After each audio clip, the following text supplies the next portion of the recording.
अस्सलाम वालेकुम वरहमतुल्लाहि वबरकातुहू। ये है हमारी आज की दूसरी खबर।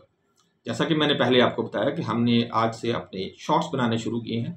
मुकम्मल खबर के लिए आप हमारी मुकम्मल वीलॉग का भी जायजा ले सकते हैं।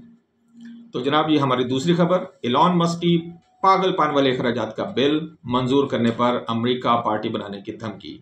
जनाब, हालिया दिनों में सियासत से किनारा कशी इख्तियार करने का ऐलान करने वाले अमरीकी अरबपति एलॉन मस्क ने सदर डोनाल्ड ट्रंप के बिग ब्यूटीफुल बिल पर सेनेट में हतमी वोटिंग से पहले सख्त वार्निंग जारी की है।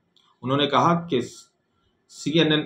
कहा कि अगर कांग्रेस ने कि वो तमाम अरकान जिन्होंने हुकूमत के अखराजात कम करने का वादा किया था और फिर तारीख में सबसे बड़े कर्जे में इजाफे के हक में वोट दिया है, एक तो उन्हें आनी चाहिए शर्म।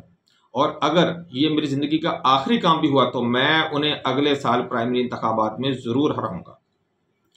फिर कुछ घंटों के बाद उन्होंने एक और कदम आगे बढ़ाया और एक्स पर ऐलान किया कि अगर ये पागलपन वाला अखराजाती बिल मंजूर हो जाता है तो अगले दिन अमेरिका पार्टी तश्कील दी जाएगी। और ये अमेरिका पार्टी जो है, उन्होंने कहा कि ये जो मुल्क में मौजूद पहले डेमोक्रेट और रिपब्लिकन यूनि पार्टीज़ हैं, ये उनका मुतबादिल होगी ताकि अवाम को वाकई एक सच्ची आवाज़ मिल सके।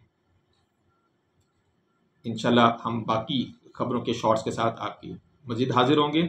आप हमारी मुकम्मल आज की डेट का वीलॉग भी मुलाहिज़ा कर सकते हैं। हमारा वीलॉग जो है वो आप मुलाहिज़ा कर सकते हैं, वो हमने इससे पहले ही लॉन्च कर दिया। Thank you. अल्लाह हाफिज़।